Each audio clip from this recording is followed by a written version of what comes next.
ಪ್ರಭು ಯೇಸುವಿನಲ್ಲಿ ಅನುಗ್ರಹಿತರಾದ ಪ್ರಿಯರೇ, ಎಲ್ಲರೂ ಸಂತೋಷದಿಂದ ದೇವರ ಅನುಗ್ರಹದಲ್ಲಿ ಆಗಿರುತ್ತೀರಾ ಎಂದು ವಿಶ್ವಾಸಿಸುತ್ತೇನೆ. ಒಂದೊಂದು ದಿನ ಆಲಿಸುವ ವಾಕ್ಯಗಳು ನಿಮಗೊಂದು ಅನುಗ್ರಹವಾಗಿ ಬರುತ್ತಿದೆ. ನೀವು ನೀಡುವ ಪ್ರಾರ್ಥನೆಯು ಪ್ರೋತ್ಸಾಹವು ಈ ಶುಶ್ರೂಷೆಯ ವಿಜಯದ ಶಕ್ತಿಯಾಗಿದೆ. ನಿಮಗಾಗಿ ಪ್ರಾರ್ಥಿಸುತ್ತೇನೆ. ನಿಮ್ಮಿಂದ ಈ ವಾಕ್ಯ ಅನೇಕರು ಆಲಿಸುತ್ತಿದ್ದಾರೆ. ನೀವು ಕಳಿಸಿಕೊಡುವ ಒಂದು ಶುಶ್ರೂಷೆಯಾಗಿದೆ. ಕಾರಣ ನಮ್ಮ ಜೀವನದಿಂದ ಬೇರೆಯವರು ದೇವರ ವಾಕ್ಯವಾಗಿದೆ ಆಲಿಸುತ್ತಿರುವುದು. ಹಲ್ಲೆಲೂಯಾ. ವಾಕ್ಯ ದೇವರಾಗಿದ್ದಾರೆ. ಒಂದು ವಾಕ್ಯವನ್ನು ವಿಶ್ವಾಸಿಸಿ ನಾವು ಮನಸ್ಸಿನಲ್ಲಿ ಮರೆಯದೆ ಜೋಪಾನ ಮಾಡುವಾಗ ನಾವು ದೇವರನ್ನು ಎತ್ತಿಕೊಂಡು ನಡೆಯುವ ಒಂದು ವ್ಯಕ್ತಿಯಾಗಿ ಮಾರ್ಪಡುತ್ತಿದ್ದೇವೆ.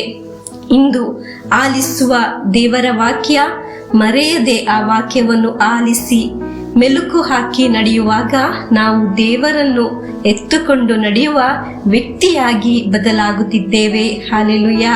ನಮ್ಮಲ್ಲಿ ನಾವು ಸಹ ತಿಳಿಯದೆ ಒಂದು ದೇವರ ಅನುಗ್ರಹ ನಾವು ಎತ್ತಿ ನಡೆಯುತ್ತಾ ಇದ್ದೇವೆ.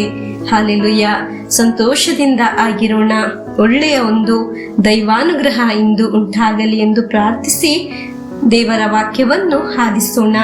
ಇಂದಿನ ವಾಕ್ಯ ಆದಿಕಾಂಡ 13ನೇ ಅಧ್ಯಾಯ 14ರಿಂದ 17ರವರೆಗೆ ವಾಕ್ಯಗಳು. ವಾಕ್ಯವನ್ನು ಆಲಿಸೋಣ. ಲೋಟನು ಅಬ್ರಹಾಮನನ್ನು ಬಿಟ್ಟು ಹೋದ ಬಳಿಕ ಸರ್ವೇಶ್ವರ ಸ್ವಾಮಿ ಅಬ್ರಹಾಮನಿಗೆ, ನೀನು ಇರುವ ಸ್ಥಳದಿಂದಲೇ ದಕ್ಷಿಣೋತ್ತರ ಪೂರ್ವ ಪಶ್ಚಿಮಗಳ ಕಡೆಗೆ ಕಣ್ಣೆತ್ತಿ ನೋಡು. ನಿನ್ನ ಕಣ್ಣಿಗೆ ಕಾಣಿಸುವ ಈ ಪ್ರಾಂತ್ಯವನ್ನೆಲ್ಲ ನಿನಗೂ ನಿನ್ನ ಸಂತಾನಕ್ಕೂ ಶಾಶ್ವತವಾಗಿ ಕೊಡುತ್ತೇನೆ. ನಿನ್ನ ಸಂತಾನದವರು ಭೂಮಿಯ ಧೂಳಿನಷ್ಟು ಅಸಂಖ್ಯಾತರನ್ನಾಗಿ ಮಾಡುತ್ತೇನೆ. ಭೂಮಿಯ ಧೂಳನ್ನು ಲೆಕ್ಕಿಸಲು ಸಾಧ್ಯವಾದಲ್ಲಿ ನಿನ್ನ ಸಂತಾನದವರನ್ನು ಲೆಕ್ಕಿಸಲು ಸಾಧ್ಯವಾದೀತು. ಪ್ರಿಯರೇ, ದೇವರು ಅಬ್ರಹಾಮನ ಹತ್ತಿರ ತಲೆ ಎತ್ತಿ ನೋಡಲು ಹೇಳಿದ್ದು. ಹಾಗಾದರೆ ಅಬ್ರಹಾಮನು ತಲೆ ತಗ್ಗಿಸಿ ಆಗಿದೆ ಕುಳಿತಿರುವುದು. ತಲೆ ತಗ್ಗಿಸಿ ಕೂರಲು ಏನೋ ಒಂದು ದುಃಖವಿದೆ. ಅಬ್ರಹಾಂ ಮತ್ತು ಲೋಟನು ಅತೀ ಬುದ್ಧಿವಂತನಾಗಿದ್ದನು.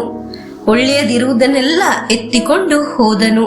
ಅಬ್ರಹಾಮನ ಮನಸ್ಸಿಗೆ ಇದಕ್ಕಾಗಿ ನೋವು ಉಂಟಾಗಿರಬಹುದು. ಹಾಗೆ ತಲೆ ತಗ್ಗಿಸಿ ಇದ್ದ ಅಬ್ರಹಾಮನಿಗೆ ಆಗಿದೆ ದೇವರು ಹೇಳಿದ್ದು ತಲೆ ಎತ್ತು ಎಂದು. ಪ್ರಿಯರೇ, ಈ ವಾಕ್ಯ ಆಲಿಸುವ ನೀವು ಸಹ ಒಂದು ಸಮಯ ತಲೆ ತಗ್ಗಿಸಿ ನೋವನ್ನು ಅನುಭವಿಸುವವರು ಆಗಿರಬಹುದು. ಇಂದು ಏನು ಮಾಡುವುದು? ಈ ಸಾಲವನ್ನು ಹೇಗೆ ತೀರಿಸುವುದು? ಈ ರೋಗ ಹೇಗೆ ವಾಸಿಯಾಗುವುದು?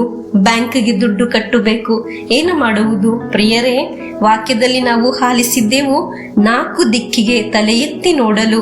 ಪ್ರಿಯರೇ, ದೇವರು ನಮ್ಮ ಹತ್ತಿರ ಹೇಳುವುದು ಇದಾಗಿದೆ.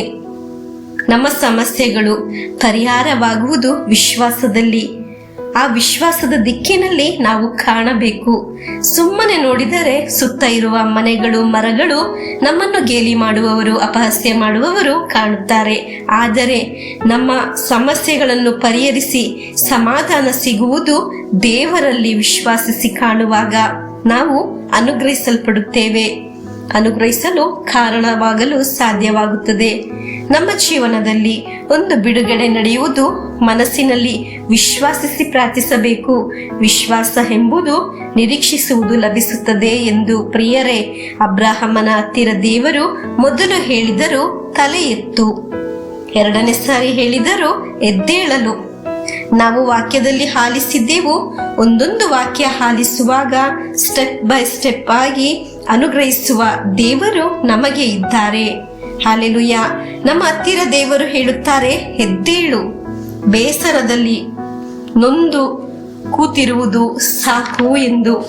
ಪ್ರಿಯರೇ, ನಮ್ಮ ನಿಯೋಗ ದೇವರಲ್ಲಿ ಸಮರ್ಪಿಸಿ ಅದರ ಮೇಲೆ ಪ್ರಾರ್ಥನೆಯಲ್ಲಿ ನಡೆಯುವ ಈ ಧ್ಯಾನ ಮಂದಿರದಲ್ಲಿ ಸಂಬಂಧಪಟ್ಟು ಪ್ರಾರ್ಥಿಸುವುದು 9 ಶುಕ್ರವಾರ ಮತ್ತು 15 ಶುಕ್ರವಾರ. ಎಲ್ಲ ನಿಯೋಗದಲ್ಲಿ ಪ್ರಾರ್ಥನೆಯಲ್ಲಿ ಭಾಗವಹಿಸುತ್ತಾರೆ. ಪ್ರಿಯರೇ, ನಾವು ಅದೇ ತರ ಈ ಡೈಲಿ ಬ್ಲೆಸ್ಸಿಂಗ್ ಎಂಬ ವಚನ ಶುಶ್ರೂಷೆಯಲ್ಲಿ ಸೇರಿ ನಿಯೋಗ ಇಟ್ಟು ಆರಾಧಿಸಿ ನಡೆಯುವುದು ಆಗಿದೆ. ನಾವು ಪ್ರಾರ್ಥಿಸುವ ಆ ಕಾರ್ಯ ನಡೆಯುವುದು ವಿಶ್ವಾಸದಿಂದ ಕಾಣುವುದು ಆಗಿದೆ.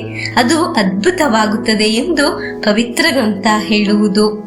ಒಂದೂ ನಡೆಯುವುದಿಲ್ಲ ಎಂದು ನೆಗೆಟಿವ್ ಆಗಿ ಕೂರಬಾರದು. ಇಂದು ವಾಕ್ಯದಲ್ಲಿ ಆಲಿಸಿದ ಹಾಗೆ ಪ್ರಾರ್ಥಿಸಿ. ಆಗ ನಾವು ಪ್ರಾರ್ಥಿಸಿದ್ದು ದೇವರು ನಮ್ಮ ಮುಂದೆ ತಲುಪಿಸುತ್ತಾರೆ. ಹಲ್ಲೆಲೂಯಾ. ಪ್ರಿಯರೇ, ನಮಗೆ ವಿಶ್ವಾಸದಲ್ಲಿ ಪ್ರಾರ್ಥಿಸುವ ನಿರೀಕ್ಷೆಯುಳ್ಳವರಾಗಿರೋಣ.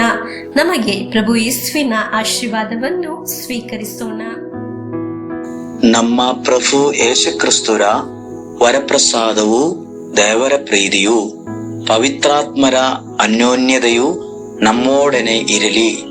ರೋಗಗಳಿಂದ, ಅಪಘಾತದಿಂದ, ದುರ್ಮರಣದಿಂದ, ಅಗಾಲಿದ ಮರಣದಿಂದ, ಅಸೂಯೆಯಿಂದ, ಮೋಸೆ ವಂದನೆ ಇರಿಂದೆല്ലാം ದೇವರು ನಮ್ಮನ್ನು ಸಂರಕ್ಷಿಸಲಿ. ಹಾಲೆಲೂಯಾ. ಆಮೇನ್.